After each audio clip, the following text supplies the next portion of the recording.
And we are live. It is May the 19th, 2019, right in the middle of Victoria Day long weekend, aka May 24 here in Canada. I'm Ben, hanging out with my good friend Rob Welch of Tesi Switch. Hey, everybody. How you doing, Rob? I'm good, man. How are you? Doing well. First day of the year. I'm sleeveless and in shorts, finally. There you go. And it's so sad. This year has been so cold that I was hanging out on a live stream earlier today, and I was like, man, I don't know if I think I'm coming down with something. I'm feeling really warm and clammy. All of a sudden, I look and the temperature is 24 Celsius. So I was like, it's actually warm out. That's why I'm feeling warm. That makes sense. Yeah, 24. When it's 24 here, we're putting on our most freezingest parkas. Yeah. So how's everybody in the chat? Looks like we got a good batch of folks. Yeah, let's see. I'll do some roll call here. Let's scroll up to the top. Whoops. Resizing the window, not scrolling. There we go. We have Terry's GG&G in the house. We have Todd Flowers, my good buddy out of Florida. Joe Hervey out of Long Island. Mark Dillon out on the east coast of Canada, Newfoundland. We've got Ben Henry, great name, buddy. James Wright. Let's see, scrolling down. Brad Miller's lurking around out there somewhere. My lovely sister Amanda. Let's see, some guy named Tesi Switch in here. I don't know who that. Brian Landreth. Sounds like a jerk, if you ask me. Quentin James. Yeah, I always joke whenever I see the guest in the chat. It's like, I don't know, some guy. I don't know.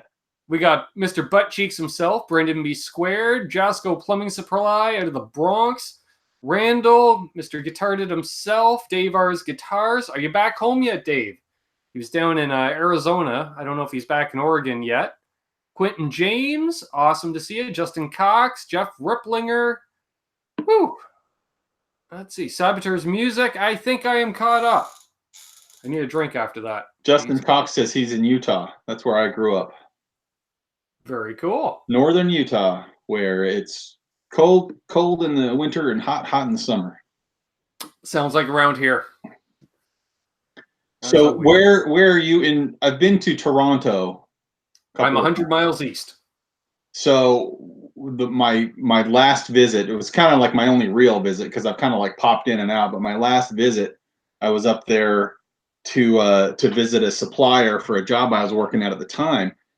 And one of the things I got to do, I think about it, I may have tried to time the trip around this, but Rush was playing at whatever. It was the outdoor amphitheater, so I don't know what it's called, but it was in town, the Budweiser stage. Yep. But it was ridiculous and had good seats, and to see Rush in their hometown, you know.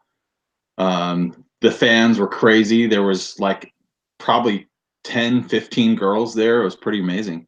yeah, that's pretty good. Yeah, usually Rush is pretty much a sausage fest. Yeah, it was really good though, and it was the Time Machine tour. I don't know if you saw them on there. But Yep. So they had all the video concert on DVD. Yeah. Oh, it's just great. What a great show. Hey, we got my brother-in-law Scott in here. Good to see you, brother. And congrats on the new Camaro. Wink, wink. And Brian Landreth says, give Arkansas some love. I love Arkansas. That's where Levon Helm came from. And Ronnie Hawkins, who brought rock and roll to Canada. So. Oh, Justin Cox his handle is Justin Cox in Utah. So I guess that separates him from the other Justin Coxes that are like in the chats of the videos that as long as they're not also in Utah. So there you go. This is true. Joe Hervey. You know what I love about these shows and this and like Johnny Beane and the other ones that we have? It's just what a cool community of people that kind of support each other. You know what I mean? Yeah, I know. There's a lot of familiar faces. I like to see that. Well, go figure. Johnny Beane was the inspiration for this channel. He gave me my start. So. Oh, really? Yeah. Very cool. Yeah, he was one of the first live streamers. I think it was Steve from Boston first, and then Johnny was the first person that was doing it at that time 3 nights a week instead of twice a month. And I just fell in love with all those guys right away. And Talking Gear, we're a bunch of exactly Quentin James, a lot of guitar nerds, gear nerds. Yeah, for sure. Yep. Amps and pedals. I like your selection behind you. What you can't see behind me is, well, I got a bunch of stuff in front of it. Let me move out of the way. Ooh. And it's my EVH head sitting on top of a white Marshall cab. And sorry, I don't know if you're hearing all that buzzing. My phone's going off. And then I've got a few more guitars kind of sitting over here on the stand there. I've got a couple of pedal boards laying down here. I've got a Mark Bass multi-amp. And then all the crap that you can't see that's in other rooms. Oh, yeah, Star Wars. Dave R's guitars, Star Wars nerds, too. And Bud Peaks is saying he became a guitar nerd because of Johnny Beane. Hey, I was happily playing Telecasters in my band with the occasional Les Paul and a lot of Les Pauls before that in life. And then I started watching Johnny. And then I got a Kramer last year, and I just bought myself the Jackson for my birthday. So nice. Hey, Krellbar. Good to see you. Yeah, hey, Krellbar. Terry's GG&G. Gear, what is it? Guitars, guns, and what? What is the Guitars, GG&G? games, and general, I think, just general interest. Guitars, guns, and gravy. What it would be in Tennessee. We love our gravy around here. Do you know what a meat and three is, Ben? Meat and three. So I would think a meat and three sides. Very good. Oh, you know what? They love gravy in Toronto too. It's the first place I ever had gravy cheese fries. Oh, you had poutine. Oh, is that what is poutine? Is that the fancy name for it? Instead of cheese, though, use cheese curds. It should be cheese. Yeah, it was cheese curds. It was gravy and cheese curds on top of some fries. Oh man, that was good stuff. Yeah, that's out of French Canada right there. That we can. That's like a heart attack in a bucket. Mm-hmm. And then you get ones like there's a whole chain up here called Smokes Poutinery. So they do 30, 40 different kinds of poutine. So they'll take what they would give you there, but then put, say, pulled pork on it or ground beef or all kinds of different combinations. And the thing weighs about 2 or 3 pounds. But it's great after a gig, and they're always open till like 3 or 4 in the morning in Toronto. They know their clientele, don't they? Oh yeah. Yeah. Dave R says, born and raised in Western North Carolina. Yeah, see, I spent some time in North Carolina. So, like, around here, there's no such thing as breakfast gravy. And our biscuits are tea biscuits, not buttermilk, right? So water instead of buttermilk. So they suck. Yeah. Buttermilk is, that's the thing is, like, around here, you just, everywhere has biscuits and gravies. Like the next place is better than the last one. Just ridiculous. Exactly. And you just can't get biscuits and gravy in this country unless I make it myself. So would there be, like, if I moved to somewhere in Ontario and I just opened a biscuits and gravy, like a breakfast place with this sort of sausage gravy, white sausage gravy on top of some buttermilk biscuits, would anybody care? I think it depends on where it is. If it's in a larger blue collar area, yes, because you have the NASCAR influence up here. So you do have those guys that long for, like, I drive 20 hours to go down to North Carolina for the races. Okay. So, we're hardcore about it, and we would support a place like that. And it's ironic, for the last 20 plus years, Canada has actually had higher TV ratings for NASCAR than in America. Huh. Interesting.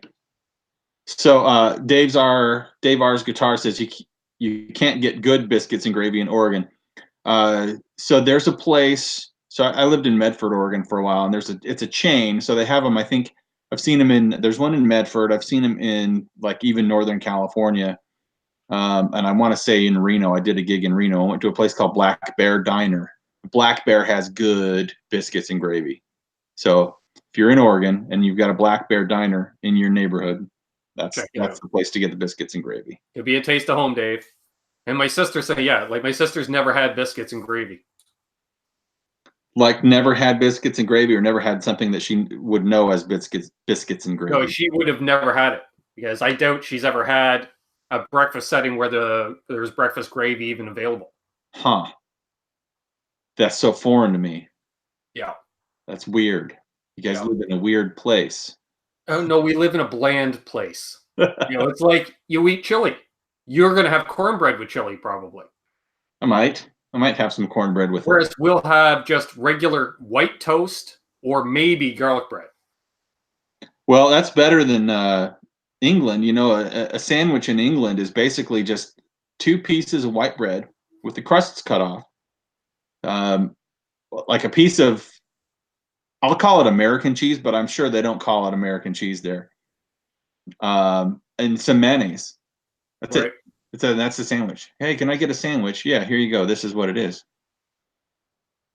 And that's a staple. Yeah. My sister says she's eating bacon and maple syrup right now. Well, that is pretty. You know, I've been doing a lot of research on maple syrup, and what a lot of people don't understand is that maple syrup is probably one of the most tightly guarded industries in the world. Oh yeah. With what, 80% of the syrup coming from Canada? Does that sound Probably. right? Um, and it's a racket. If you, for example, Ben, let's just say, and I don't know what kind of property you're sitting on, but let's just say you've got 30 acres and 20 of it is maple trees. Oh, huge If money. if Ben tried to harvest some sap out of those trees and distill it down into some delicious, truly maple syrup, um, he'd probably not be allowed to sell it, not even at like a farmer's market, because Locally, yes. if he so you would be able to go down to like a farmer's market Oh and just yeah, yeah, because that's it's like your craft beer industry. We have craft maple syrup as well because there's tons of sugar bushes around here. okay, Oh yeah. all right, Yeah, it's still a lot of family-run sugar bushes. Like my sister said, her stuff's from a family just down the road. okay. We actually have 2 maple trees out front of our house that have been tapped in the past. Those things, they got to be 150, 200-year-old maple trees. So they're 4 feet in diameter. But I mean, 2 trees isn't going to give you enough sap to make any syrup, Uh, is it? I mean, you how could probably make a small bottle off those 2 trees because they're huge. They're absolute so humongous trees. so all right, let's say the sap is running, right, which means that the temperature is below what, in Fahrenheit. Let's say it's below like 38 degrees at night Right. and above like 42 during the day. So if it stays colder, like if it's below freezing, if it's below zero every single day, um, then your sap isn't going to be running. Right. But it's only specific times, like in the probably early winter and late winter, Exactly. where the sap will run. So let's say you've got these 2 huge 150-year-old maple trees. The sap's running. How long will it take you to fill a gallon bucket? That's a good question. Because I've seen them where it's just been like a slow drip, and I've seen other times where it's been a steady run. Like it's almost like watching a shine still. Okay. Where you're just like, holy crap! So you could fill a gallon in under a day. Okay. So then this gallon of sap, once you boil it down, you cook it, right? And I don't know how long it takes to cook, but you're caramelizing the sugars and you're distilling out the moisture to Right. turn it into the consistency that you want out of the syrup, because it's pretty watery, right, when it comes out of the Oh tree. yeah, yeah. It's basically like water, just sticky water. So then after you've distilled it or cooked it down, so how much actual like usable syrup are you going to get out of a gallon bucket? I seems to me off the top of my head, it's like you boil off 99% of the volume. So a gallon, you're not even getting a cup of syrup. Right. You're getting maybe a quarter cup of syrup. Yeah. So that's just a lot of work for But as sugar. my sister says, like where she lives, for instance, which is about a half hour east of me, it's not, most families own a good 100 acres of land. Yeah. Right. And you're going to farm maybe 5 acres of it, maybe 10. And then Well, if you've got 10 wood. acres of sugar maples, you've got enough to, I don't know. Yeah, like that's what a lot of families will do, like, a few acres for actual, like, say, vegetables or crop of some kind, maybe a couple acres for some livestock to hang out on, and then it's just woods where they will shoot game. Just like there's game everywhere because it's Canada, and well, I'm sure it's the same as in rural Tennessee. It's just game everywhere, so it's a lot of hunting, a lot of fishing. Because there's lake, you can't drive more than 5 minutes without hitting a lake of some kind. Yeah, that's how it is here. Yeah, she says she knows at least 10 families that make it every year. That's crazy. That is crazy. Hey, Chad Boston. Good to see you. Phil Mosley. Welcome to Syrup Talk with Ben and Rob.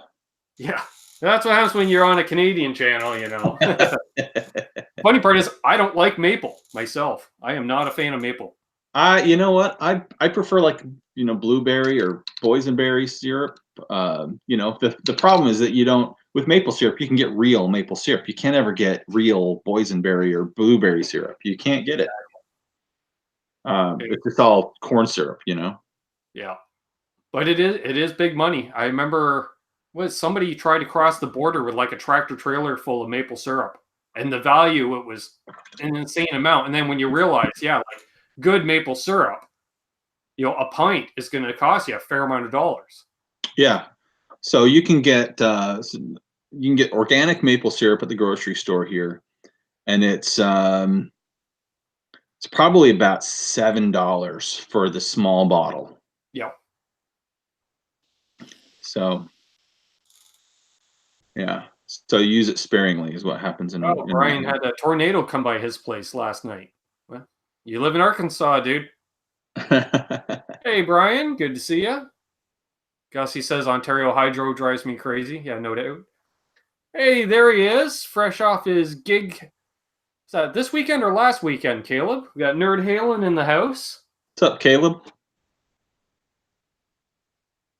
Brian Cote. Good to see you. Good to see you. Caleb has started building on a Bumblebee project I saw. I'm very curious to see how that turns out.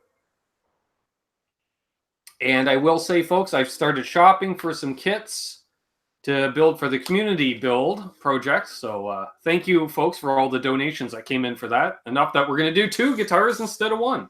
Oh, that's awesome. Yeah. So I'm going to do a kit guitar, and then we were offered the Jackson body. So I'm going to buy a neck for it and then set it up and get it going. Nice. Well, let me know what kill switches you want for it, and we'll get them in the mail. Anything with a maple leaf. Okay. I figure, I've got guitars being all. So. I don't know. Hey, I don't have any switches here in front of me. I have the Eddie Van Halen style, what I call the Nelly. I can put a maple leaf on that, and then you've seen the one that I made just as a sample, which is the arcade button with the maple leaf on it. So I can get you one of each. Cool. Sounds perfect. And then the Eddie Van Halen style, the Nelly will light up if you so choose. Nice. Yeah. Very nice. That'll probably go in the Jackson body, I think. I think we're going to do something a little crazy with that.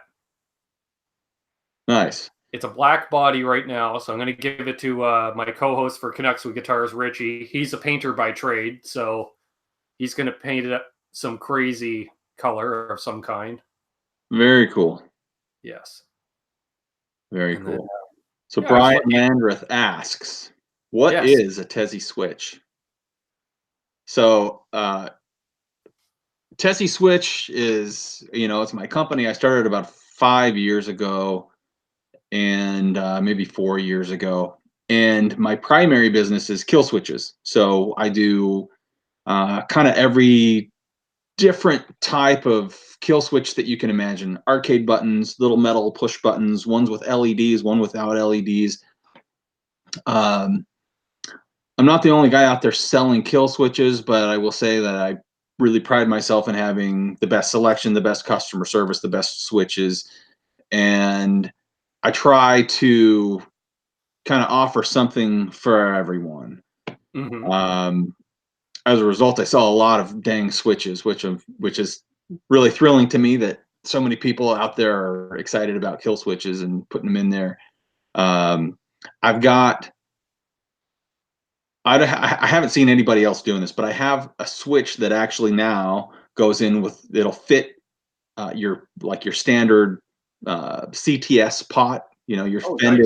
your Fender tone pot can just be removed, and you can just shove one of these switches in there. No drilling, no modification required. I had a friend who was he was a guy that I had toured with, like my band had toured with his band last year, and his band was coming through supporting Tony McAlpine and coming through All right. Nashville. And I met him at his gig, and he said, well, yeah, I want to get one of your switches in my guitars. He plays the PV Wolfgangs, Okay. and he says, all right, well, like, I don't know what you need to do to the guitar. And I says, well, if I need to do anything, it'll just be to kind of smooth this hole out a little bit to fit this switch in there, but it shouldn't be much.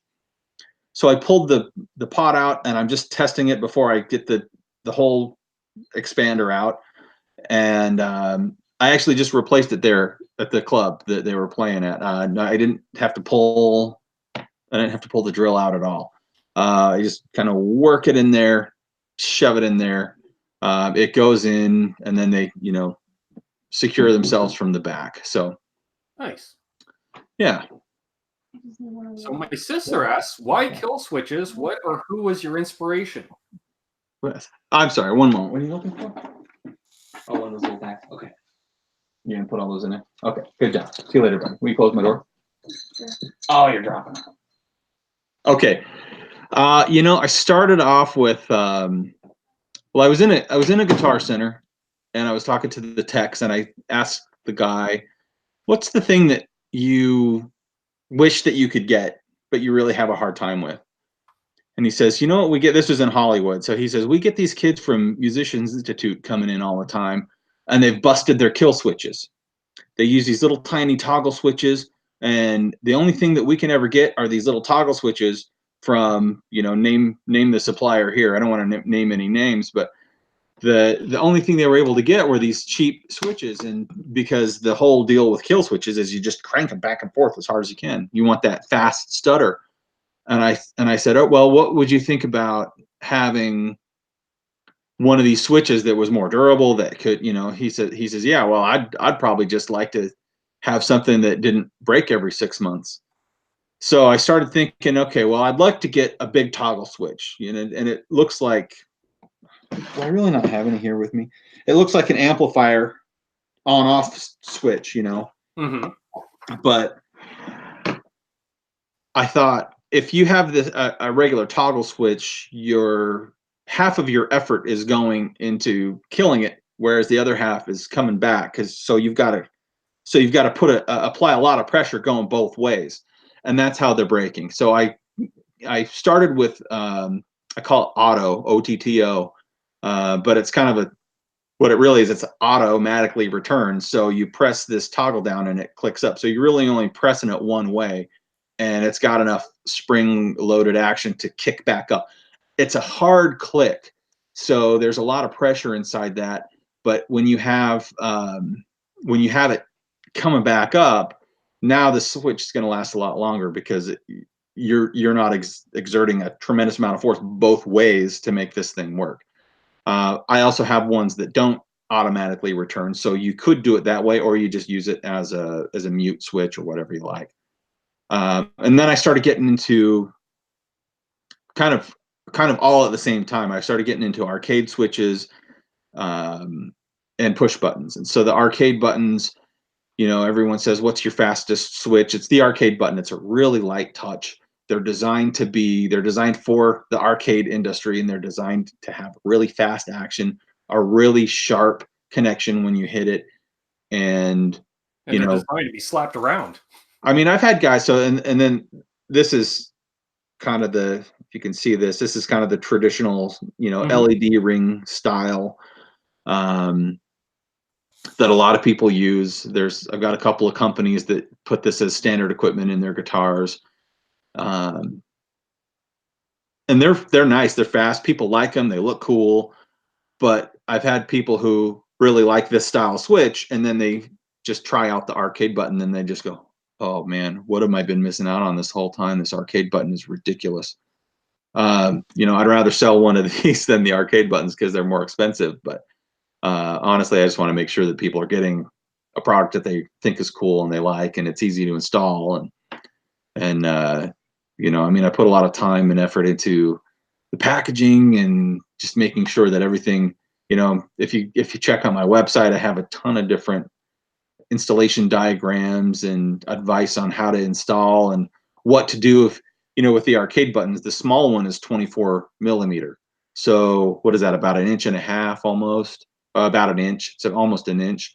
So so what happens is that there's not a hole in your guitar already that this 24 millimeter is going to fit into. So, you know, I have drill bits that are metric sizes, which might be super easy to find in Canada, but in the US, they're a little hard to come by.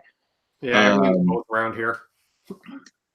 So we have, you know, true metric sizes that match the drill bits, or drill bits that match the kill switch diameters, and, you know, a ton of different diagrams. And just, so then I started getting into other things, and now I've got you know, knobs and switch tips and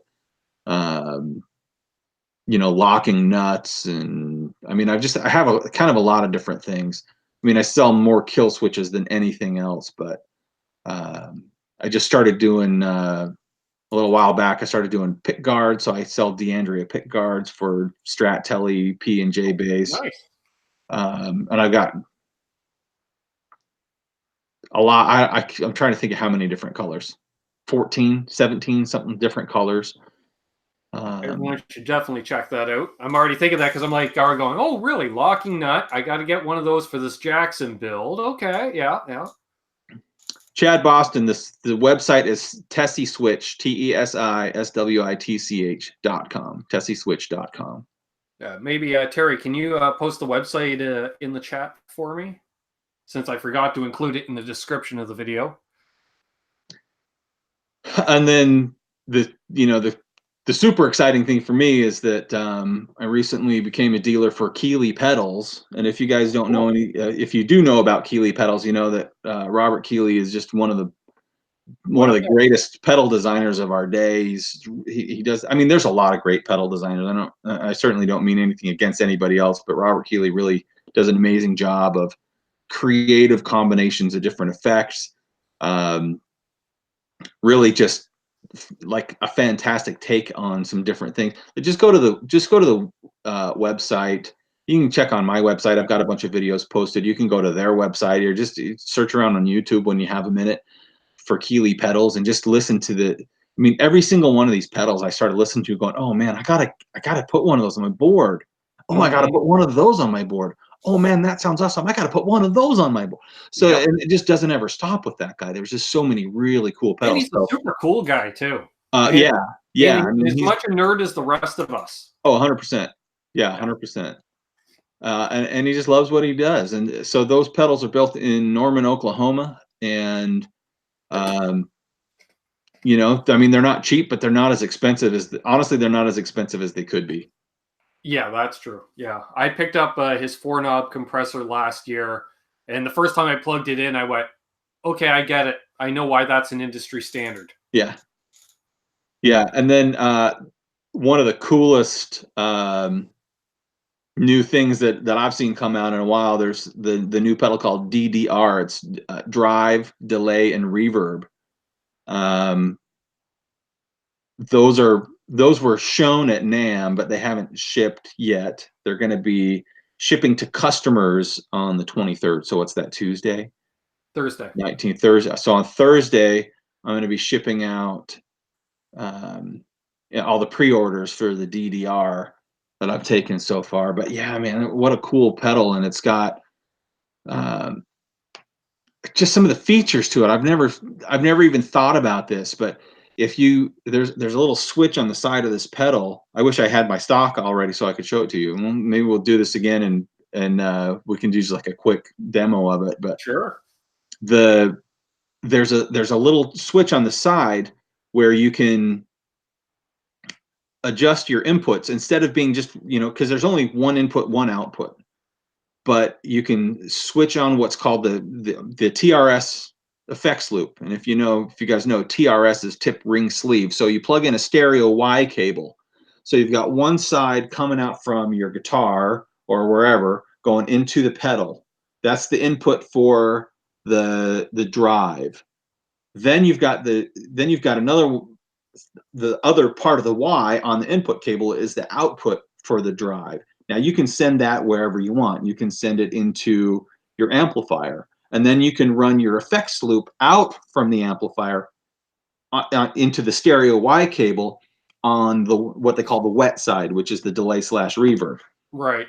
So you could have your drive run into the front of the amp and the delay and reverb running through the effects loop of the amp, or you could just insert a bunch of different effects. So then your wet signal is the last thing in the chain.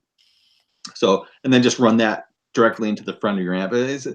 What a cool thing to do by just turning one pedal into basically, a wet dry setup with, with its own, separate effects loop.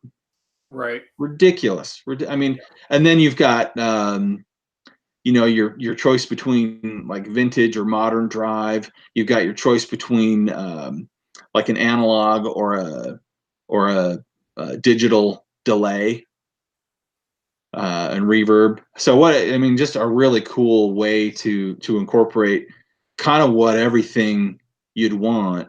And then the other option that it's got a little switch on the side is that it can be either, and I don't know how many pedals do this, but this can be either a buffered bypass, which allows the reverb or delay trails after you've clicked the pedal off, or you can have it be true bypass, where as soon as you click the pedal off, well, that's it. And if you want the true bypass, then that's I can't think of another pedal it's a super common feature for pedals, true bypass these days. And honestly, I think it's one of those buzzwords that people like to talk about, but they don't necessarily. I don't think true bypass is all it's cracked up to be, in my opinion. I like a mix of both. I run a buffered pedal at the end of my pedal board just to bring myself back up to line level. Right. Yeah, I learned that years ago. Someone told me, no matter what, throw a Boss pedal on the end of your signal chain. It doesn't even have to ever be used, but just throw one on the end of your signal chain. That way you have a buffered signal coming out. Yep. Yep, absolutely. And then the last thing I just added, which is another kind of a cool thing, and I just put it up on Instagram. There's these guys in California. Can you see this? Oh. This is a stainless steel guitar pick. And every stainless steel guitar pick I've ever seen is just a piece of stainless steel that's guitar pick shaped, right? But that's textured and everything. This is textured. So it's a combination of laser and chemical etching. That's cool. So it definitely has, see if I can hold it at an angle so you can kind of see a little bit more. But then it's got the holes in the side, which are going to add to the flexibility. It is really thin. It's a 0.3 millimeters. So but it's thicker than a Tortex or something. So it's as thin as the thinnest Tortex. I mean, the thinnest Tortex I think is 0.38. This is 0.30. But it's flexible enough, but it is super rigid. I mean, I can bend it quite a bit and it goes back to flat. Right. So we've got the traditional 351 shape. We've got a larger one here, which is for bass. They say it's for bass, but really it's just a larger pick. And then the Jazz 3 style. And they each have like their own little grip, and they each have their own kind of feel to them, slightly different color. They're really cool. It's such a cool. So yeah, Crowbar used copper picks in the late 80s. This looks copper. It is stainless steel with a copper coating, or maybe it's bronze coating. I don't know, whatever it is. I think it's copper. I think I'll be putting in an order with you, sir. Variety So, of stuff. Jesus. so these sell Todd Flowers. Yes, they're hard on strings. Well, it's going to depend on how much how hard you pick. For me, Right. I couldn't use them. I love these pedals and pedals. I love these picks. I used to use steel picks on my bass many years ago, and I stopped doing it because I realized the moment I stopped doing that, I stopped breaking strings. Also, I'm not trying to bag on steel picks because they definitely have their place in the world. These are probably the most highly engineered stainless steel pick that you're ever going to find. And I'll tell you what, man, that I met these guys at NAMM, and they just kind of happened to be around the corner from the Lizard Spit booth where I was hanging out. And I got talking to these guys, and I've, I love it, all the different accessories. I love being involved in it, and it's just fun. It's a fun little thing to kind of get into. And look, if these guys go out of business at some point, well, now I've got some of these picks, and they just kind of go into my collection, and I've got a number of picks like that in my collection. But man, I just don't see any reason why these guys can't be around for a long time. So these are sold in a 3-pack. You can get 3 of any of the shapes, or there's actually a demo pack where you get 1 of each. And they're $13.99 for a stainless steel pick. That's not too shabby at all. It's, you know what? It's not as much as they could be. And I do want to say before it runs out, thank you very much, RJ, for the super chat, which just timed out there for the Summer NAMM Fund. Yes, thank you. With the donations I got the last couple of weeks, airfare is covered. So now it's just a matter of putting a few bucks aside for beer and more beer and maybe something to eat. But yeah, I'll be headed down to Summer NAMM. Are you going to be there? Ben, we're gonna go to a place that has hot chicken. Okay. And then you know what? We'll go to a place with biscuits and gravy. Sounds good. All right, which is everywhere. So I think it was Chad. I just saw that. Chad was asking the name of the pick company. The pick company, I don't know if you can see on here, T1, and then if you go to my website and you just type in T1 in the search, you'll come up with the different choices. If you type in Keeley, Keeley, you can see the pedals. If you type in, and then, I mean, you can literally spend an hour looking through the different types of products on my website and probably still not have seen everything. There's just a ton of some of those stainless steel picks that I know will be at NAMM. Yeah, I totally missed that. Joe Hervey's asking what a loonie is. Yes, I was going to say Rob Franklin. I don't know if I recognize the name. Welcome. If you're new, he says I make my picks out of quarters and loonies. So I know you're a Canuck. So happy Victoria Day weekend to you, sir. Do you know what a loonie is, Rob?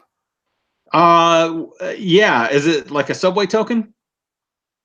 It is our $1 coin. Oh, the $1 coin. Okay. Yes. I knew it has a loon. And I couldn't remember. Now, is it what's the one where it's basically like a two-toned coin? That is our $2 coin, which people refer to as a toonie because it rhymes with loony. Okay. All right. Got it.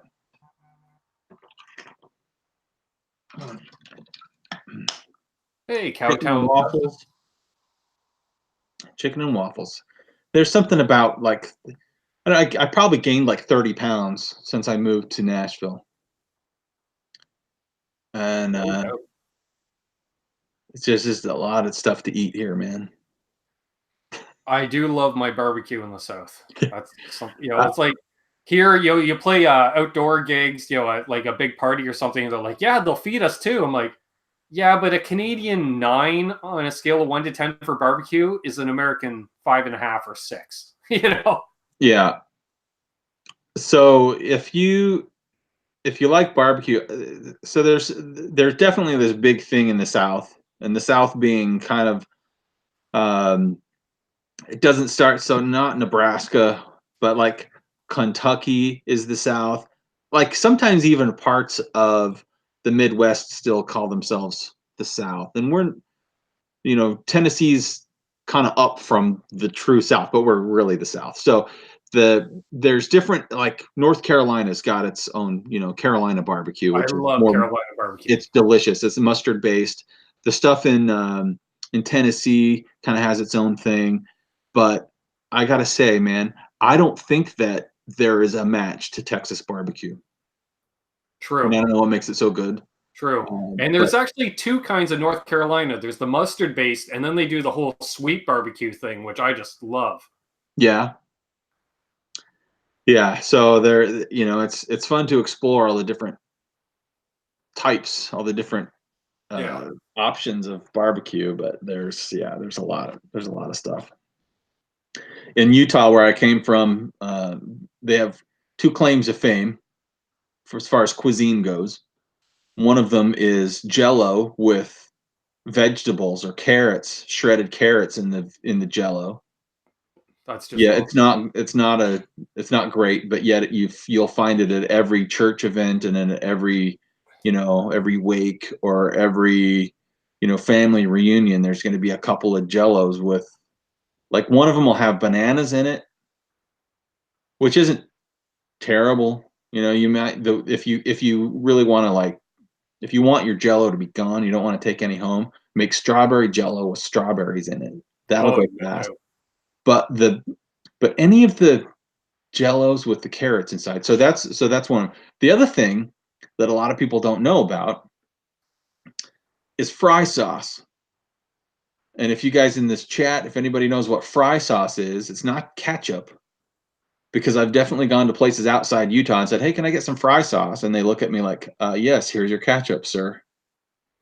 And I have to tell them, no, fry sauce is something totally different, man. Fry sauce, it's was started by a guy who was running this restaurant called Arctic Circle, and it's a small regional chain, and they're still around. But he started the sauce with, it's a combination of ketchup, mustard, and like pickle juice. Okay. Yeah, Barefoot Mode just chimed in. He says, "Man, I love fry sauce. Score it from Sonics." Sonics is a little different. It's not bad, but yeah, they do have it. There's a few places where you can find it. I want to say like maybe Hardee's. Okay. But welcome all that are joining in. We're getting a bunch of new names in the chat and just a bunch of names in general. And Mark Dillon said it's buffering. There's one hell of a storm going on here. So oh wow, that could be the reason. Yeah. Yeah, 3 times today. It was sunny out and pouring rain for about 10 minutes. It's one of those days. Squared says, if you haven't had fries fried in duck fat, you've not lived. There's a place downtown Nashville that has duck fat tater tots. Oh, look out. And I'll just tell you, man, it's never enough. However big the plate of duck fat tater tots they bring is not going to be a big enough plate. Oh, yeah. We got Buddy Holly here, Eric C., Paul Lou, Barefoot Mode. Man, all kinds of people tonight. That's awesome. Please leave a thumbs up. If you're new, please subscribe. Now that I've said all that stuff. Oh, and before I forget, this coming Wednesday, folks, I'm doing a birthday hangout for a few hours because I don't feel like going out for my birthday. So I'm just going to hang out with you fine folks online and have a few pints. That should be fun. Starting at 8 p.m. Eastern. Oh, that'll be fun. That's coming on, too. Yeah, why not? Last year I got hosed on Johnny's show, so I figure I'll do it on my own channel this year. Yeah, I got into moonshine. Pretty good. Oh, that's great. Yeah, by the end of the show, Jay and Dave both dared me to actually play guitar. Because they're like, there's no way. And it was just like, I used to play loaded on a regular basis, so let's give it a shot. And I pulled off surprisingly well, because at first I thought I was terrible, because they're like, holy crap. And I was like, what? And they're like, you actually were able to play. You can't talk, but you can play. I'm like, oh, that's funny. Yep. Oh, that's good stuff. So I got Jimmy Biter. Rob, is that an Ibanez Maxis I see over your shoulder? Yes, it is. This is a 1987 Maxis. You want me to do you guys want me to do a quick show and tell of the Maxis? Why not? Yeah, we might as well cover some guitar stuff, But nobody's complaining in the chat. I don't know. Maybe we got like 53 thumbs downs, but who knows? Or who cares? I'm having Yeah. fun. How many thumbs downs can we get tonight? I don't know. Our last round table, we had 39. So 39 thumbs downs? Mm-hmm. That just sounds like 39 a-holes to me, doesn't it? Yeah. Or one guy was really just- pissed off. In your personal opinion, was it really that bad? I didn't think so. And we got like 80 something thumbs up, so who cares? Okay, so that's good. So cool thing about the Maxis, if you know anything about it, the Maxis was Ibanez's first real kind of foray into what they thought a metal guitar would be. They were really nervous about trying to go the path that like BC Rich and some of these other companies were doing at the time. But what happened was there was this guy who had just started playing with I can't remember if this must have been when he was with David Lee Roth. So he's just started playing with David Lee Roth. But he was a really well-known guitarist. His name is Stevie Vai, and this guy had just ended a relationship with whoever was making his guitars, or maybe he was like just on the market. I apologize. I may not know all the ins and outs to the story, but I do know this. What happened was the brand manager at Ibanez went into the development department and he slapped down a copy of Flexible and he said, "You guys need to make a guitar that does this." So at the time, everybody kind of knew that Vi was shopping guitar companies, trying to come up with something interesting and unique. And while everybody was just sending them like their best Les Paul or their best Strat or their best XYZ, well, Ibanez was the only company that came up and said, "Hey man, so they made him one of these guitars, and they gave it this really hideous kind of greenish, pinkish. I don't know how it can be both at the same time, but it was both at the same time, like a snakeskin finish on it. And you can find photos of it online. So here are some of the things that this guitar did many, many years before they became kind of standard equipment. First of all is the bridge. So this was the first time they did the low bridge, or the low pro bridge. Right. So Lysis under Floyd Rose, but it was also the first time they had one with a deep back recess, so that you could take that, and I don't know if you can hear, it's not plugged in. So you could get a considerable amount of, pull backward. Now on the Gem model, you can actually go even, it's a deeper cut. That lion's claw is an even deeper cut.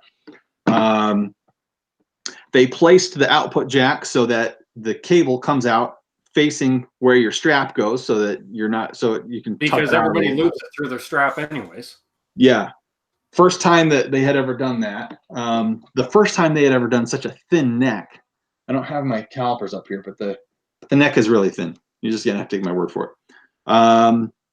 Was the first time they did this move, all access neck joint. So this guitar was built in '87. The all access neck joint didn't become a thing on the Gem series even until 1993. Wow.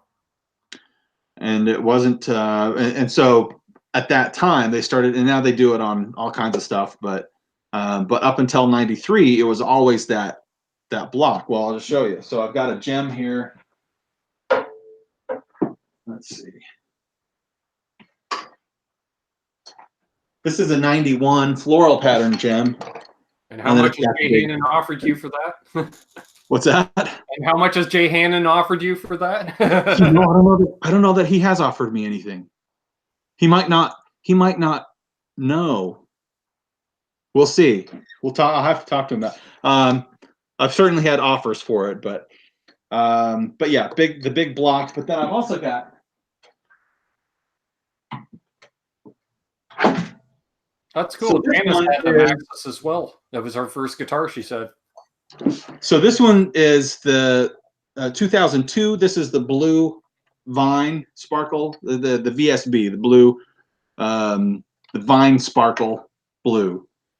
And then this has the All Access, but this is, you know, much later, 2002.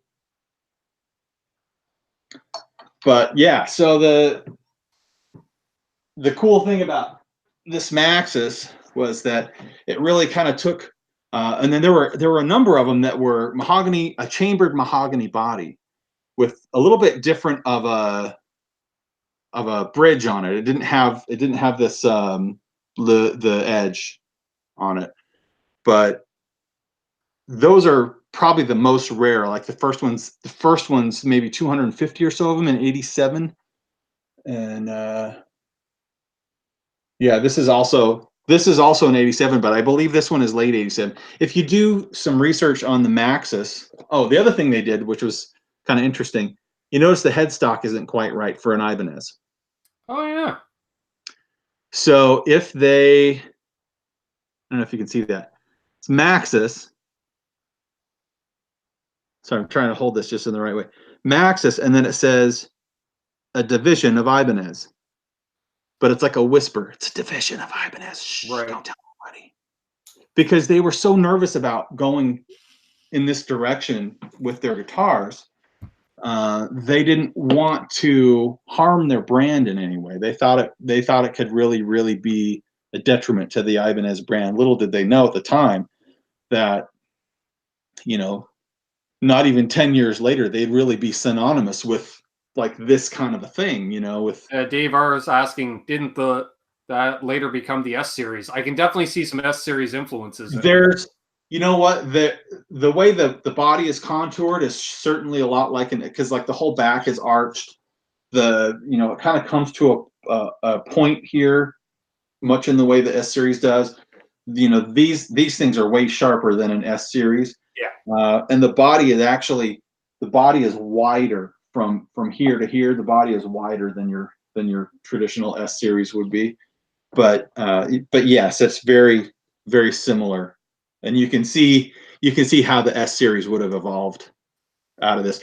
Oh, yes, this does. Eric C says with a stabilizer. Yes, this, you can't tell. This has a trem stabilizer in there, and it was the first time they ever did anything like that as well.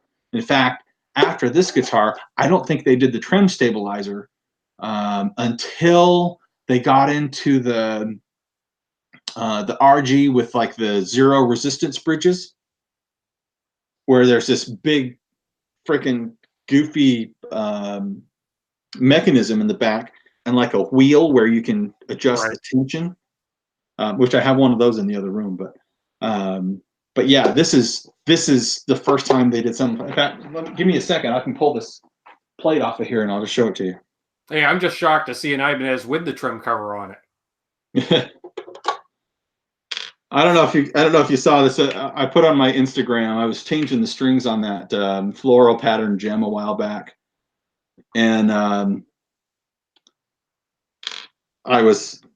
had pulled the back plate off of it.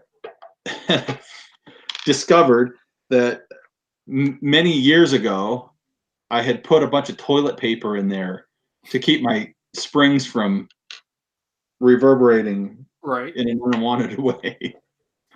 And I put a photo up on Instagram, something about like reinstalling my string dampers, brought to you by Angel Soft. Nice. Okay. My sister says it's raining at her place. I'm not surprised. It's calmed here at the moment. All right. So check that out. I mean, that is a crazy kind of a show. So it doesn't stop you from going back. I mean, you heard me pull it back, but see, watch what happens when I go up.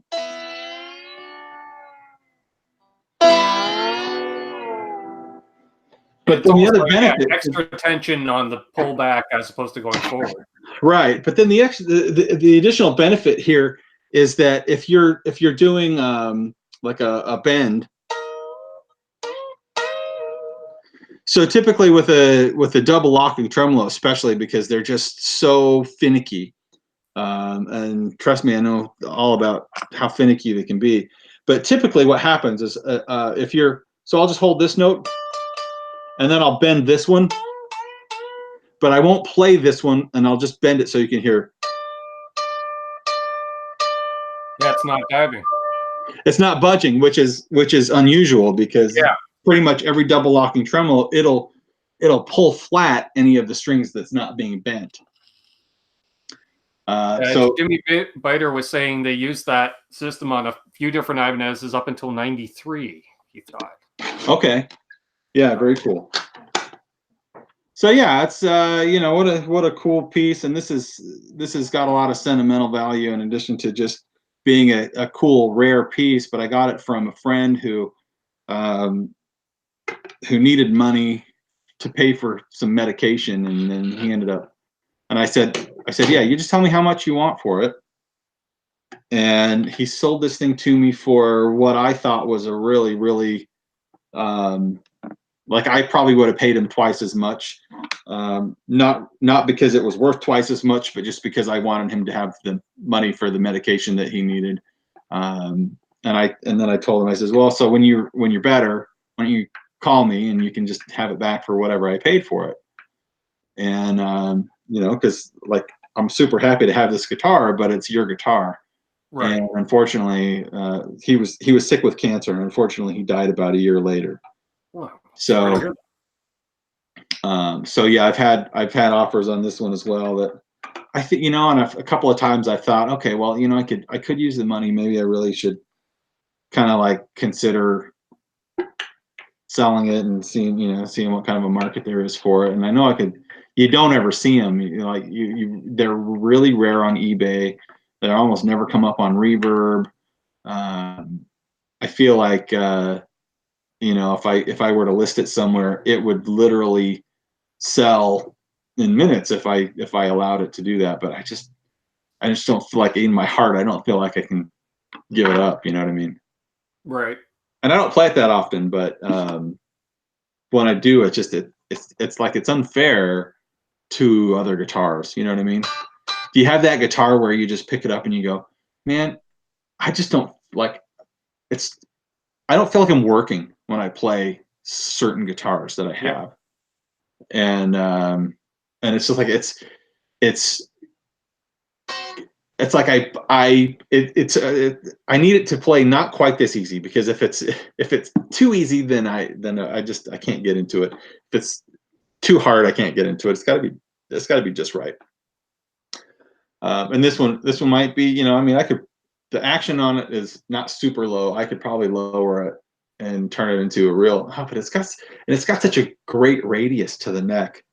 I mean, it's quite a curve. I mean, there's probably no way you can see it, but oh yeah, I can catch some of the radius in the frets.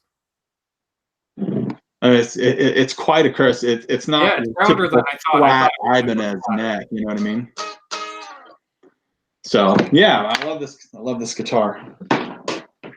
Oh, and Mr. C 5150, welcome, by the way, and Rob 212. Mr. C must be watching back a bit because he's talking about maple syrup. There's a bunch of people do it in his neighborhood in New Hampshire. 40 gallons of sap for 1 gallon of syrup. 40 gallons of sap for 1 gallon of syrup. See, that just seems like so much work to get a gallon of syrup. No wonder it's expensive. And there's my good friend and roadie, Mark Taft, in the chat. Good to see you, sir. Jimmy Biter says it's wizard neck with anorexia. Yeah, it is. Yeah, it is, for sure. It's thinner than the floral pattern gem neck, for sure. Wow. 1 gallon. 1 gallon will last me a weekend, Krell Bar. Yeah, it'll last me a lifetime. Oh, you're more than welcome. Sorry, 1 second. 250. All right, I'm back. Nice. Cool. What else is going on out there? What else is going on out there in chat land? A gallon lasted us 2 months, my sister said.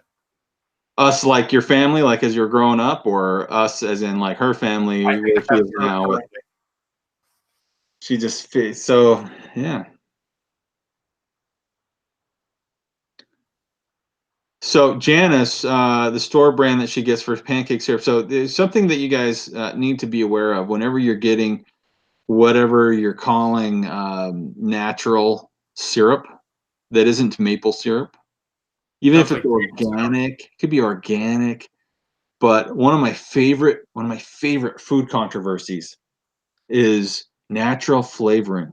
When I was younger, I used to say, you know what I want to do? I want to get, because I knew that to say this food has natural or artificial flavors, I knew that it was or I thought it was an ingredient just called artificial flavor, natural flavor. I didn't think that it was like, oh, well, there's all these things that are adding flavoring. We don't need to tell you about them, but it's artificial or it's natural. I thought, okay, there's an actual bowl of, or they buy it by the 55-gallon drum or the 50-pound flour, bag of floured natural flavor, whatever it is. And I'm thinking, okay, these guys have that ingredient called artificial flavor. So you put, a cup of sugar, a pound of butter, and 3 tablespoons of artificial flavor. And I thought if I could just eat a spoonful of artificial flavor and a spoonful of natural flavor, I'd like to do that at some point and compare them. So let's see. Yeah, and Amanda just blew right past the end of my story where natural strawberry. So I found out about this stuff called castoreum, and it's made from the secretion from the anal gland of a beaver, and it's used in certain strawberry flavoring, vanilla flavoring, raspberry flavoring. There's a few different types of flavoring that use this stuff. And I just think that how expensive is vanilla that it's cheaper to get the stuff from the ass of a beaver than it is just to get vanilla. So this, sorry, Stinky McToots says I take too long to tell a story. All right, we'll move on. Okay, yeah. New name in the chat. Yeah, we'll move on. I like hot donuts, Joe. Hot donuts, go to the Krispy Kreme when their light is on. Yeah. Yeah, I just remember walking into a Krispy Kreme for the first time. Let's just say I wasn't sober. And I walked in the door, and this young lady says, "Would you like a hot donut fresh?" I'm like, "Yes." And then I was in heaven. Brian Landreth, who was the first guy to figure out that the castoreum was that? Yeah, I want to know. But it was taking me too long to get to that part of my story. I would say a long time ago, likely a fur trapper where they would eat exactly what I thought. As they can, and the guy went, "Damn, this tastes like strawberry." I think they were probably like not butchering it, but like skinning it and like getting like, and in those days and the right people of these days, they just use every part of the animal. And so this is something they come across this thing and they go, "Hey Pierre, you know what this smells like?" "Oh, well, what does it smell? It smells like vanilla." And so then they're like, "Hey, we could use this for vanilla flavoring or the scent or what." Yeah, so whatever. And But I see about Phil Mosley talking about something about people wearing sunglasses during live streams. So I just happen to have a pair of sunglasses from my music staff I picked up at NAMM. So there we go. I can't read the chat anymore, but I'm wearing them. There you go. I'll read it to you. There's your thumbnail.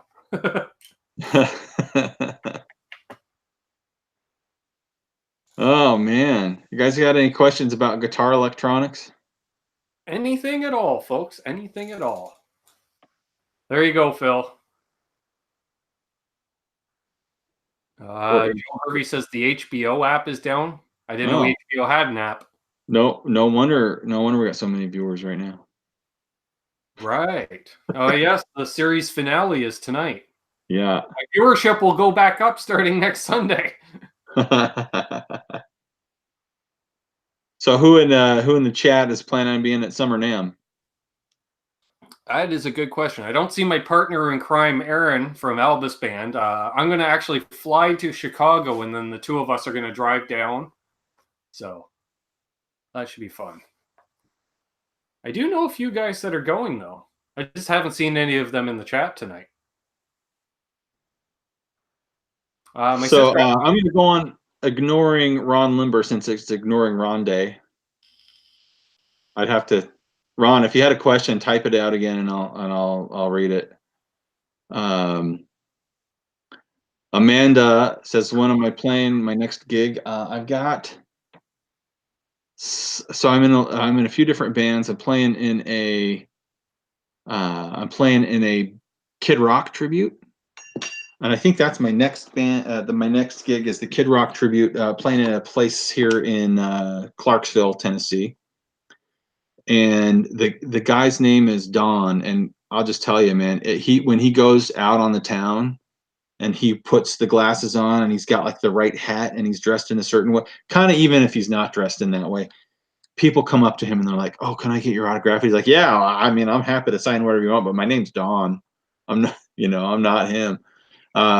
So we do the whole tribute thing, and he goes up, and he's such a cool guy, and he's a lot of fun to play with, and the other guys in the band are just like all top-notch musicians, so we have a good time.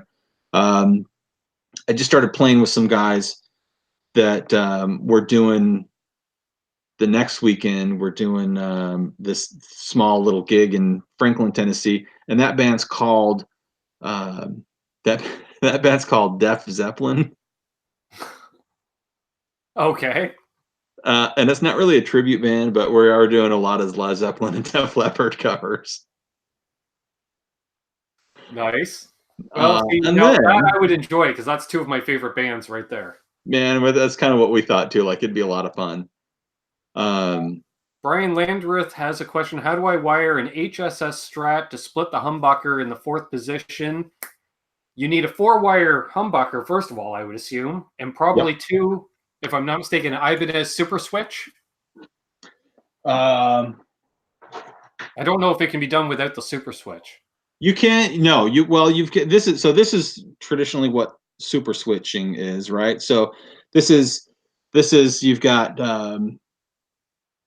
5 terminals up here. Oh, I'm sorry, I'm holding it and you can't see it. You have 5 terminals up here, but you have that 4 times. You have 2 wafers, and essentially what you have.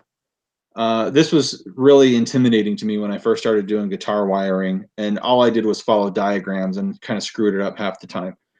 But then I realized one day, I had this epiphany that every single one of these, it's just their own individual inputs and outputs. And just following the signal path. So if you can go into my website and you can look at the articles, and there's an article about the signal path through your guitar. It doesn't really talk about splitting coils, but yeah. So what you would have to do is, and you can find, Seymour Duncan or DiMarzio, or there's literally so many resources for wiring your guitar in any way that that you could imagine. That it's easy to find. You may need something like this that has, this is the 5-way super switch. You might be able to do it with just a regular 5-way switch, though. I mean, there's splitting the coils just in the 4th position. It's not that hard to do. Really, all you're doing is you're taking. What you would do is you would just take your whichever coil you want to remain and put those on the ends, and then on that 4th position, that's where you put. You can send that 4th position to ground on the other side of your wafer here. So that way, just basically you're taking the, let's say you want to split it to where the inside coils are the ones that you cut. So you just take the, depending on the type of pickups, you have to look at a diagram. But for example, on a DiMarzio pickup, you have a red wire, which A red and a white, I think, are the hot ones on a DiMarzio. And so you take the red wire on one and the white wire on the other. And I'm sorry, I don't know which one is, which color goes with the north or with the south.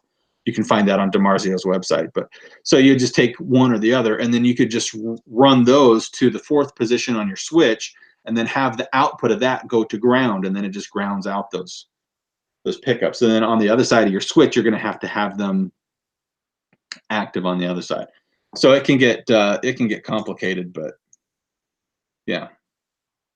There we go. There you go. John Harden says he got a tattoo in Clarksville and wonders if you ever played the Officer Club there. I think that might be where we're playing. I can't remember. But Crowbar says, "Don't cut the red wire." The red wire or the blue wire? Who was asking about a push pot? Good question. Going back, somebody said, "Is there a good push pot out there that'll take a lot of abuse?" I was going to say, I'm pretty sure you have a few different options for that.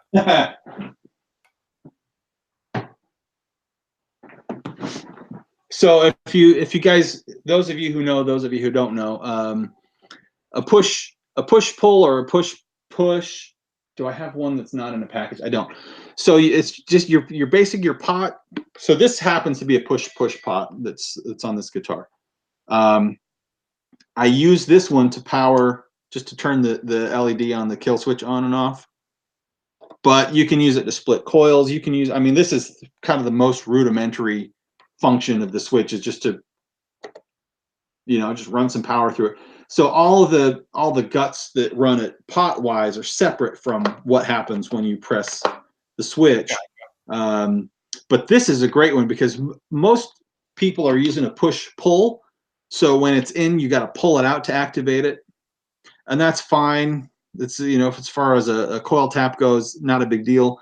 I like the push just because I prefer push too, from a guy that I got coil tap in my main gigging telly, and the amount of times I pulled the damn knob off. Right. Yeah. So that can be one of the challenges. So I do have push pots on my website. I've got them in 500K and 250K. So you can find them. Good stuff. This is it's an Alpha brand pot. Alpha has different ones made in Taiwan, made in Korea. They're both good quality. I found that they have, they have nice, kind of a nice curve to them, a nice taper to it. The ones that I have are audio taper. Okay. So you guys the difference, you'll have two different type of tapers on potentiometers. One of them is an audio taper, which, imagine here's your XY, and starting at this corner where my hands intersect is 0, right? And so the line goes like this on an audio taper, where it just gradually, and then kind of spikes at the end. So it's like a kind of like a U that's inverted. So you'll find that you get a lot more gain, like right at the, at like 8, 9, 10, and then it just drops off, and then from like 6 to 0, it just seems like there's not a huge change. Well, that's your audio taper pot. Why is it? I don't know. But then the linear taper is just a straight line. So it's a straight, 2 is double of 1, 4 is double of 2, 6 is double of 3, and it just goes, from 1 to 10. And it's a nice straight line. So why wouldn't guitar players like that? I don't know. I mean, it makes a lot more sense for if you're using the potentiometer to. I would want linear and everything, I would think. Well, but if you're using it on you're to change the frequency of something, like on a television, not having anything to do with audio, but you know, as a light switch dimmer, you know, you can use it something like that as well. So for a volume knob, you would use a linear. Barefoot Mode asks, you know, I would not. Well, I do like the linear pots. Well, it depends too, because I'm thinking of this. Oh yeah, I would want linear and everything. Well, not necessarily, because I run all my pots wide open on my damn guitar anyway, so it doesn't matter.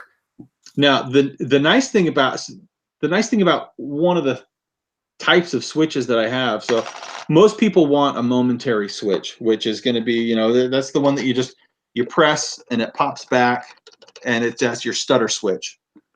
If you get a latching switch, you're going to press it and it'll stay muted until you press it again. Right. So it's locking or auto lock or latching. And what I talk to a lot of people who are asking me how should they wire their guitar up for certain things, and can they use my switches to do one thing or another. And probably one of the most common things I get is, hey man, I just want this thing to mute my guitar when I'm not playing it. Well, really easy. You get a latching switch, you press it once, and then when you're done, you press it again. Exactly. Then I get people who say, well, do you have a switch that does both? The trick about a switch doing both is that mechanically it just seems like they're diametrically opposing ideas. Yeah, I was thinking it would have to be one or the other. So think about it in the sense of like an automobile. You have a manual and an automatic transmission, and never shall the twain meet, right? I mean, you've either got a gear shift or you've got just your gearbox where you put it into drive and off you go. And then some knucklehead decided that, hey, you know what? I can put paddle shifters to downshift, and I can put them on my steering wheel, just like the race car drivers, and have my automatic gearbox respond to the paddle shifters. So if you're not messing with the paddle shifters, your car just has its default mode of shifting up through the gears when it gets to a certain RPM. Or if you run the paddle shifters, if you need extra boost, if you're passing somebody or you're trying to, drive unsafe on the freeway, you have that. So I do have a switch that does, in a way, both momentary and latching. And basically what it is, it's a switch that it's a latching switch, and it has basically 2 levels of click. So you can really feel the difference. So as you're pressing down on this switch, you can feel where the first one clicks. And if you want to do the fast stutter, you can do that. If you want to just press it a little bit harder to get in there and make it latch, and it'll stay latched. And then the coolest thing about it is that it will change color when you press it. So it's got 2 different color LEDs in there. Oh, I like that idea. Yeah. Okay, yeah, that's a badass switch. That's clearly the most badass switch I've heard in a long time, I will say. Joe Hervey is asking about a good 3-way toggle, and Gussie says Switchcraft. Switchcraft does make some good stuff. I do have some really good 3-way toggle switches available on my website. I've got them in different hardware color options, where Switchcraft is so happy to sell you a chrome one, and so am I. I also have gold, black, and what does Ibanez call it? Cosmo black. It's basically a black nickel. Nice. So I've got those. But yeah, you know what? Switchcraft does. I mean, I can't fault them. I use Switchcraft for a lot of different things, man. They make good stuff. And I did see earlier, Chad Boston said he had bought a set of those picks from you. Yes. You know what, man? Everybody on the show, I appreciate people hanging out and asking questions, and even if my stories go too long. But I really appreciate just everybody being cool people, and when I'm in your chat on other shows, when I'm in Johnny's chat on his shows, sure. And I always get a lot of questions, and man, I love.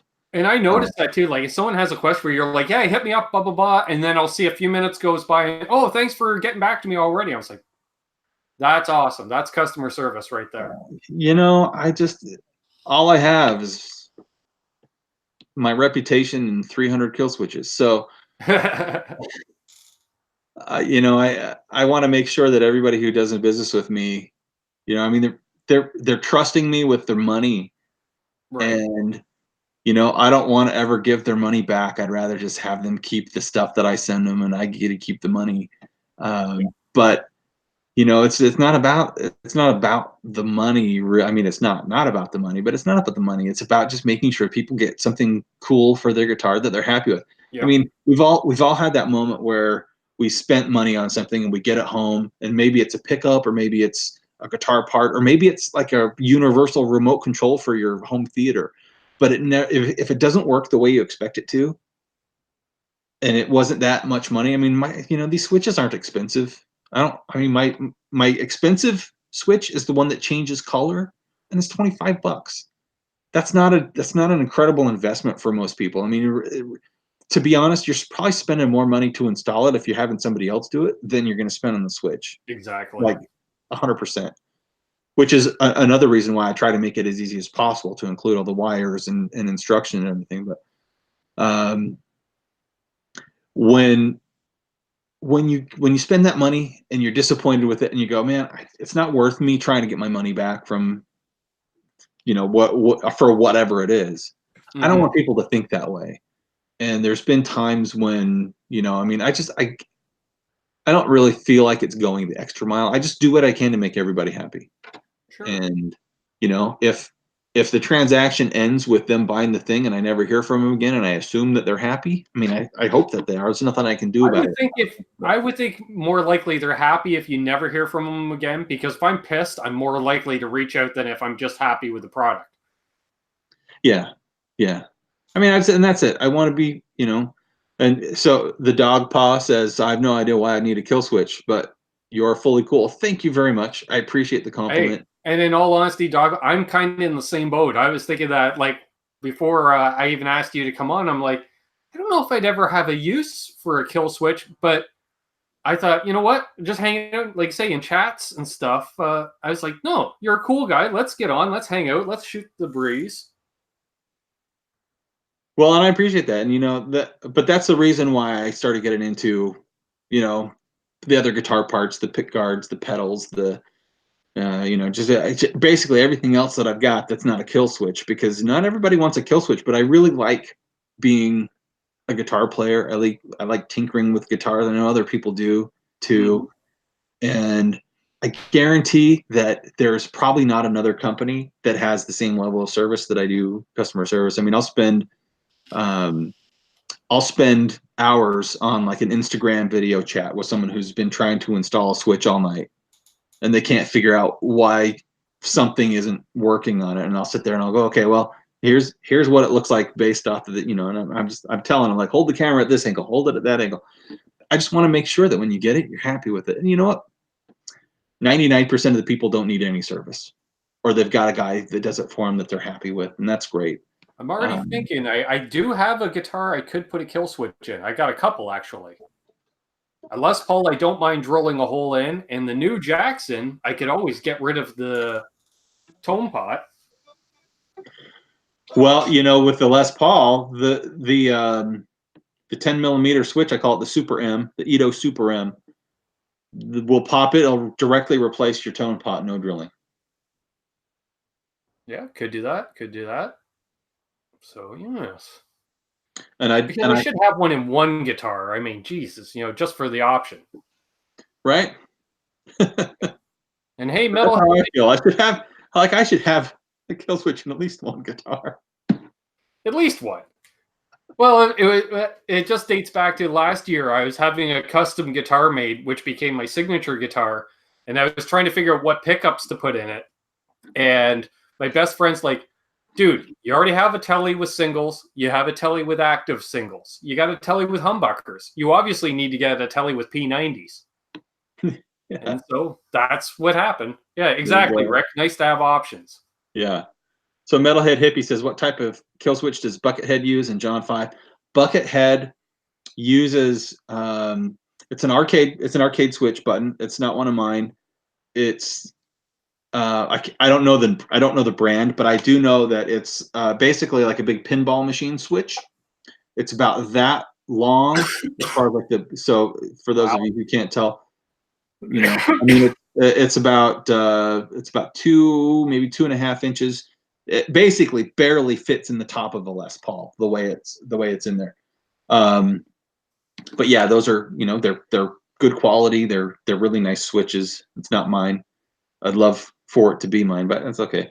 And then John 5 uses one that is similar to, like, if you go to my website, tesiswitch.com, and you just type in Nelly, Nelli, he uses one like that. It's the same. It's actually the same kind that Eddie Van Halen uses. It's the same type of switch.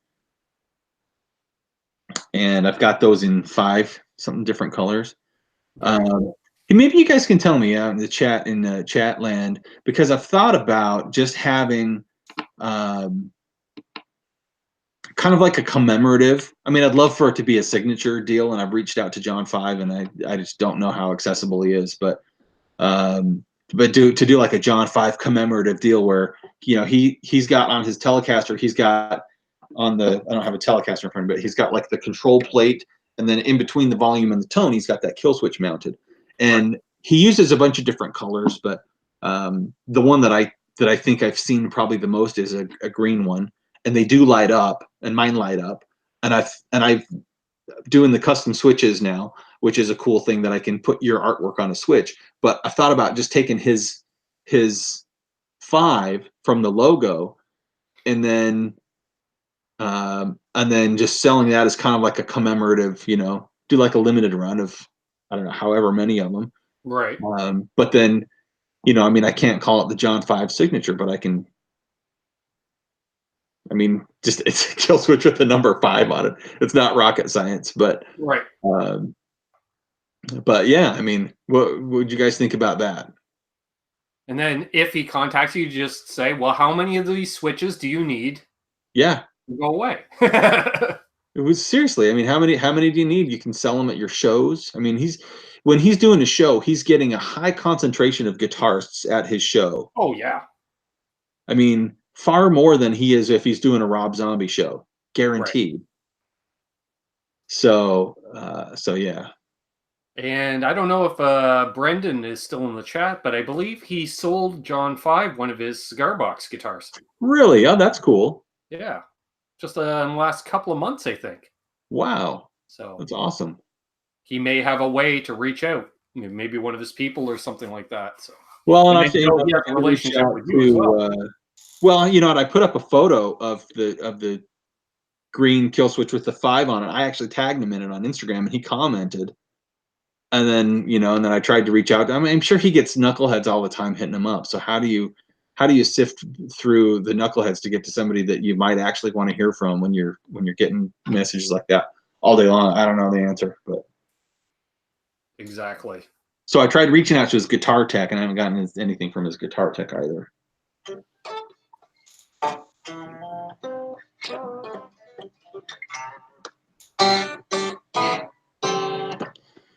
Dogpiz asking about Bourne's audio. Bourne's audio, I have the Sean Silas signature volume pot in my Kramer. Yeah, I think they do good stuff. I don't have any experience with them, but or maybe I don't have any experience, at least that I know of. Maybe I do, and I just don't know. The thing is, I've had people tell me that one pot versus another pot, brand wise, makes a huge difference, or they really prefer the audio curve of one to another, or what? I can't tell you that I really can tell a difference sound wise, but where you will be able to tell the difference is how it feels going back and forth, and then the longevity of the pot itself. Joe Hervey asks, if I had $1,000 for a guitar, what would I buy right now? Is that 1,000 Canadian or 1,000 American? Let's go 1,000 Canadian. I'm buying a Player Series Telecaster. Good choice. Yeah, because they retail for about, I think, $950 Canadian. And I love that Player Series. Those are cool. I got to tell you, man, the Player Series, they've done a great job of making a guitar that people want to play. That's not, $1,400+ Oh, Metalhead Hippie asks, are there any pickups that aren't compatible with the kill switch? Great question. No, the answer is no, because the way the kill switch works is I've got something in this on the maybe an article and then in my FAQs on my website, but there's two types of switch operation. There's what they call normally open and normally closed. And what that means is in default mode, is it making a connection or not? So a normally open switch, when you're not touching it, is making no connection in there. So it's basically just, it's this. And then when you press it, it goes like this. Normally closed is like this. And then when you press it, it goes like this. Okay. The most common misconception about kill switches is that you want your signal to run through this switch until you press the button, and then it cuts the signal. I like how this is framing my face. So that logically is how people think that they want the kill switch to work, right? I mean, it seems to make sense. You've got a signal, now you've got no signal. The problem with that is that you're not doing anything with that signal. You're just cutting a wire, and you're not doing anything else with it. So as soon as you do that, every other part of your guitar from that switch on, which basically means now there's no noise coming from the pickups because you've just turned that part off. But all your pots, everything else, even your output jack, all the wires, everything else in there is going to conduct some sound. And so what'll happen is you got wheedly wheedly wheedly bah, wheedly wheedly bah. It can make it might be quiet-ish, but it's going to potentially allow any sort of external noise. We've all played in rooms with fluorescent lights, and there's always a little bit of buzz coming through. Well, that's not going to stop. That's going to actually probably get louder because there's nothing good happening in your signal at that point. So the dog pot says grounded. Yes. So what you're doing with the normally open switch is you're not adding any components to your guitar signal, but as kind of a side chain, you connect one wire to the positive, maybe part of either your volume pot or your output jack. And then the other side goes to ground. So that way, when you press it, instead of cutting a signal and allowing a lot of other noise in, what you're doing is you're making a ground connection, which doesn't allow any sound through. So even if you've got noisy fluorescent lights or any crap like that going through your guitar tone, as soon as you make that ground connection, silent as death. There's nothing that's going to escape that black hole, is what I like to say. So I have switches that'll go. I have some very progressive switches that are very societally informed, and they will go both ways. But the default that I set it up for is normally open kill switch operation. So sorry, this was the scenic route to get back to the question: is are there any pickups not compatible? No, because all you got to do, no matter what, whether it's active or passive, humbucker single coils, whatever you can think of, all you have to do to interrupt that connection is create a ground on your output jack from the hot signal to the ground signal, and you've got any pickup is instantly silenced. There we are. So there you have it. Too easy. It's too easy. And most of my switches can be installed with 2 wires. I mean, that's all it is. Anybody can solder 2 wires. 7-year-old baby can do it. And do it on occasion. I'm sure somewhere in the nether regions of the world in manufacturing. Yeah, there you go. There you go. Yeah, no, not 7-year-olds, but See a bunch of people talking to each other in there. I'm just scanning for questions. Awesome. So what got you into playing? Who was it? Who put you over the edge that went from being a fan to actually picking up one of these things and ruining your life? I mean, I gotta say it was hearing Eruption for the first time. Well, probably not the first time. I probably didn't really care the first time, but I've been in, my sisters got me into music because I grew up in a household full of both my sisters played piano. And as a little kid, you just, I don't know if you want to be annoying or if you want to just be like your sister or your older siblings or whatever. I was the youngest, and I'd go up, and while my sisters were playing, I'd go up and I'd start hitting the keys because I liked the sound. And then at 6 years old, my mom puts me into piano lessons, and so before I picked up a guitar, I already played piano for many years. Played ukulele. I played the little record in elementary school, the little instruments that they start throwing at little kids. I already played saxophone in junior high school, and then guitar was kind of like, by the time I asked for a guitar for Christmas, my mom was like, "Another freaking instrument? I mean, are you kidding me with this?" And then she says, "Well, so how long before the guitar just gets shoved back into its case and just goes under the bed and we never see it again?" And I said, "No, Mom, I promise I'm going to play it every day." And little did she know, right? Because I think, I got a guitar for Christmas when I was 14 years old. But yeah, me and my friends used to make like these stupid videos where it was like we'd make these dumb little movies in his basement, and we'd do commercials. We'd make commercials for our stupid little movies, and it was always like tapes that we'd gotten from his brother's tape collection. And his brother was older and kind of a um, rough dude, So like, I don't want to say he was like I don't know, maybe probably I'm probably being too harsh, but kind of like a stoner, because like he loved Ozzy Osbourne, and like where I grew up, it was like it's in in Utah, so like Ozzy Osbourne was a devil worshiper, so the the, but there was a pretty eclectic collection of tapes there, so we're listening to, as we're making our tape store commercials. So we're listening to like George Thorogood. I mean, these are the ones that I remember specifically. I remember, a lot of Van Halen stuff, and it was, Sammy was in the band at that time, so it was kind of like,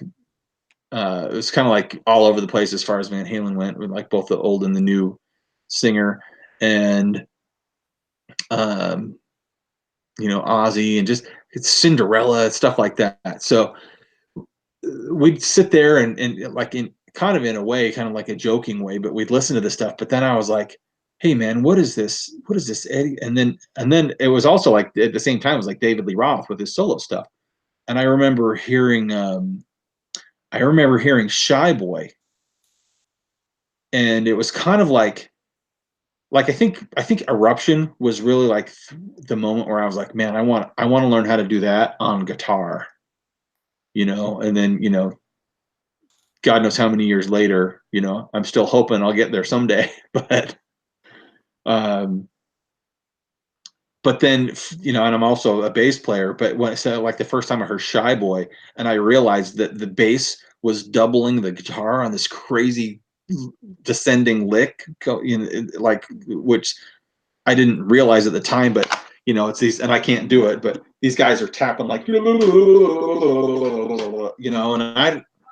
don't know any of that stuff, but I just knew that it sounded ridiculous. And one day I realized that the bass and the guitar were doing the same thing. And that was when I was kind of introduced to Billy Sheehan and set me on a totally different path, like musically. But it starts with Eddie Van Halen, I think, and then it just kind of goes from there. Oh, we got my good buddy Michael Q. Lynn in the chat. Good to see you, sir. Awesome.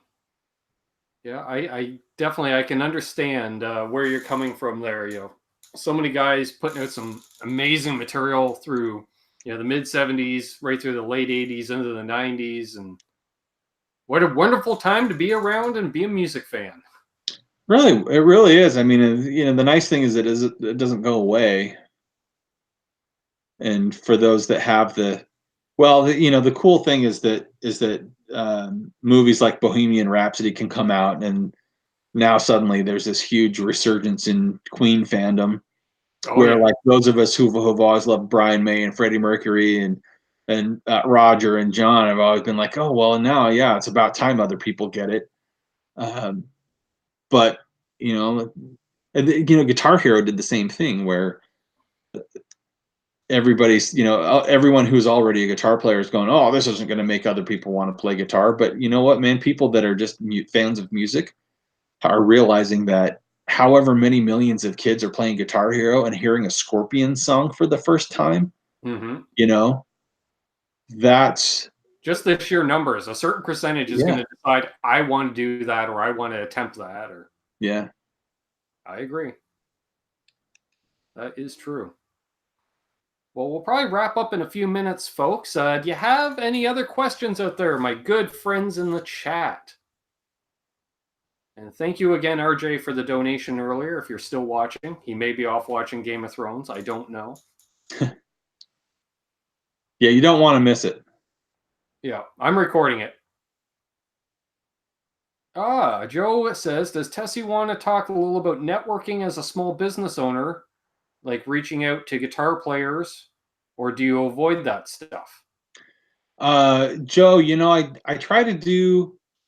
Um, it's hard to know what the appropriate amount is, and I've tried all kinds of things to appeal to people, whether it's magazine ads, which I've done a couple of. I try not to do too many because A, they're expensive. B, it's hard to tell if they work. Um, I've always thought that being involved with artists is a much better way to get some traction. Yep. So what I do, and I mean, I'd love to have like some huge big name artists come out and say, hey, yeah, I use Tesi Switch. But the reality is that the the type of players that are out there that have that kind of influence are few and far between these days. It used to be a lot more. It used to be that every year there was another dude that was like a Slash or a Zach Wild or a Joe Satriani or a Steve Vai. No, it was just another one of these guys that will actually influence guitar players. I don't know when the last guy was that came out that is an influencer of guitar players. I'm sure, like maybe I'm just old and kind of out of touch, and just don't see it. Um, I mean, there are some of that, but like who's doing something like really super unique that hasn't been seen, and that really is making guitar players go, oh, wow. Right. Um, See, Krellbar's turning 51 at midnight. Happy birthday, oh, buddy! And my sister yeah, has happy a friend as birthday. well.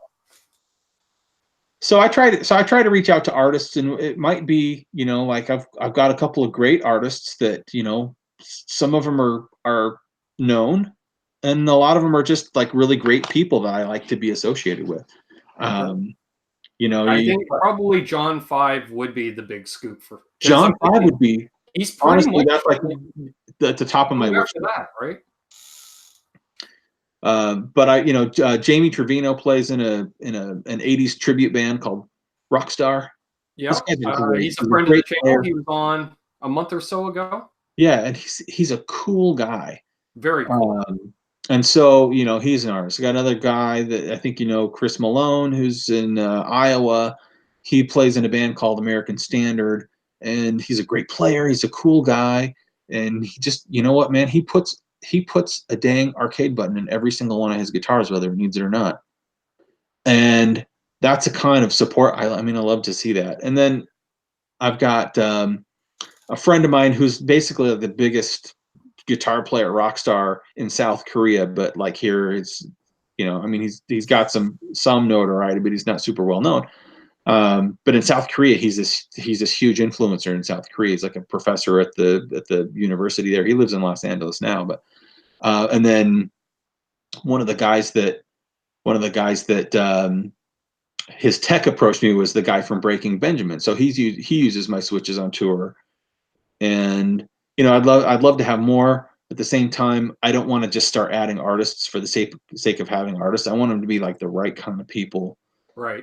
Um, and have it be like a really someone who really loves to be involved in what I do. Mm-hmm. You know, Rick Hefner says he's going to get some Tesi switches just for kicks to experiment with. so hey, just everyone in the chat, just do me a favor and just give me a location. I'm curious about what the reach is here. So I know, obviously I'm in the U.S. I think we probably get a lot of U.S. And I see a lot of people jumping in. Brett McCord, James Severin. So yeah, hey Brett. let us know where you're out of.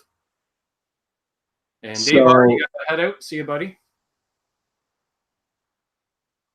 so we have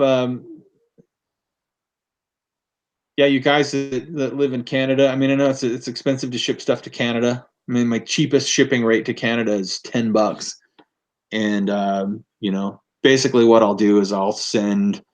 Oh, thank you very much, Todd. Hey, thanks, Todd. That's awesome. So I'll send what if somebody orders one switch, it's going to cost me $10 to send it to Canada. And so I charge that for shipping. If somebody wants to order 5 switches, I don't charge $50. I charge $10, and it might cost me $22 to ship it, but I'll cover the rest of that. Yeah, usually because I send stuff around too. So usually, like if I was to contact you, I'd be like, all right, let's do a couple of switches. Let's do those picks. Throw in a pick guard. Like I make a bulk order because really after the first couple items, your cost isn't going up that much, right? Because then you're just dealing with weight. Yeah, yeah.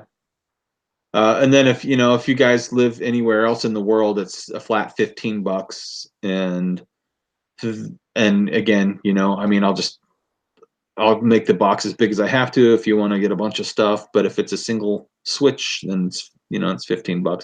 I think that is a little prohibitive to some of the guys I mean, every day I'm shipping somewhere else in the world, whether it's, I mean, I ship a lot to Canada. It's my #1 international destination is Canada, but I send a lot to UK, Germany, Australia, the Scandinavian countries, Netherlands, Norway, Finland, Sweden, France, Italy, Israel. I mean, places where you wouldn't think that. Serbia. I mean, how many guitar players? I guess the thing is, there's guitar players everywhere, and it's fun to see the kind of reach that I get from the different places, whether it's off of eBay, because I do a lot of sales on eBay, do some sales on Reverb. My own website is growing in traction and revenue, so that's good to see also. Awesome. Yeah, it looks like we're getting people all over here. All over. And you guys in the USA, I ship for free. If your order's $10 or more, I ship for free. So there we go. Awesome. Yeah, I'm seeing pretty much all over the US in here. Yeah, that's cool. That's cool. You know what I've been getting? So I kind of track, just sometimes more formally than others, but I kind of track like where my stuff is going, and so I like to see like what are the surprising places. Like I'm not surprised if I ship a bunch of stuff to California because there's a lot of musicians there, there's a lot of guitar players, there's a lot of people. And then Texas is again, I mean, there's a lot of guitar players, and Texas kind of seems to be, think about the guitar players that have come from Texas, not the Stevie Ray Vaughns necessarily because of, a different day and age, but like Dimebag Darrell, right? So there's a big metal scene in Texas. Huge metal scene in Texas. But what I've been seeing a lot of lately is Michigan. I've been sending a lot to Michigan. Interesting. So I don't know what to attribute it to, but yeah, that is interesting. Yeah.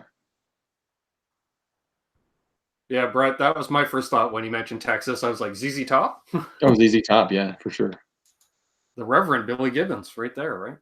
I don't know why I couldn't come up with anyone else aside from Dimebag and Stevie Ray Vaughan. I know there's a ton more. Yeah. Well, one of those, the first, or as I consider, probably the originator of punk rock, if you listen to it, Buddy Holly. Oh, yeah.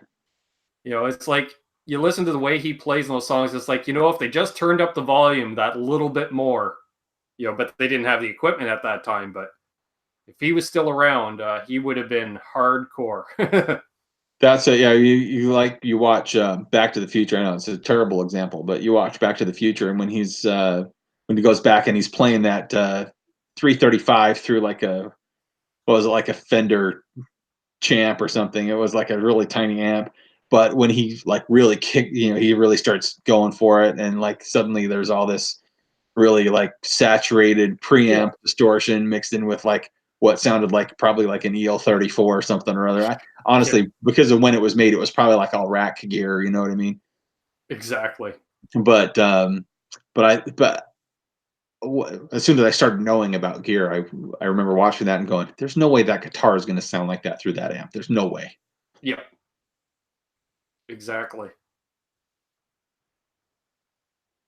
Hey, Todd Flowers Nugent has places in Texas and Michigan. Maybe I'm sending everything to Ted Nugent.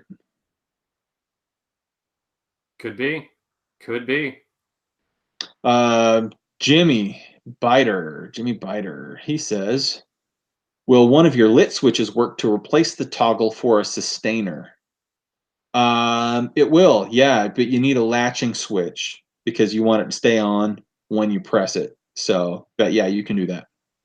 What I suggest that you do, for example, like the Fernandez sustainers, they have everything on this circuit board, which if you have someone if you are, or you have someone who's skilled enough to mess with the circuit board, they can just add a couple little wires on there and they can put whatever switch in there that you want. But you got to just be cognizant of the fact that my switches aren't going to drop into your circuit board and just be able to play nicely. It's going to take some finagling to make that work. But yes, it can. Hey, Eddie Van Haskell joined us. That's right. Yeah, in Canada, ZZ Top in Canada. That is true. Well, I think I'm going to wrap things up, folks. If you want to hold the line, actually, before you hold the line, Rob, is there anything you want to add? Just thanks so much to you for having me on. Thanks so much for the guys in the chat being supportive. I know there's a couple of guys that are in there that are already customers, and I know there's a few people that have said, hey, they've gone onto the website. I mean, I can't thank you enough. It means the world to me. Yeah, that's really awesome, folks, that you did that. That is really I mean, cool. You know what? I feel like this is just such a cool community of people, and the names that I recognize, and there's some new people that hopefully you'll see again in your chat. Man, I'm so grateful for the opportunity, and I'm grateful for people being involved in the chat, and letting me know if I start to get a little long-winded. And, it's all good. It's less talking for me. No, man, it's fun. I mean, I love talking about gear. I love talking about just awesome random stuff as well. It's just a good time. Yeah, we covered all kinds of stuff. We talked about your products, guitars in general, maple syrup, gravy. It's all good. Next time we'll get into aliens and hey, have you heard of Morgellons disease? We'll talk about that. Next time. Next time. Yeah. I don't want to spoil it. We'll talk about it next time. Yeah, no spoilers. Well, I hope you invite me back sometime. This has been a lot of fun. It's been really great to be on with you. Well, I appreciate you coming on, man. It's been a blast. So I do want to say, folks, tomorrow night at 8 p.m. Eastern is Canucks with Guitars. Myself and hopefully Richie has a dry enough basement so we can do the show from there.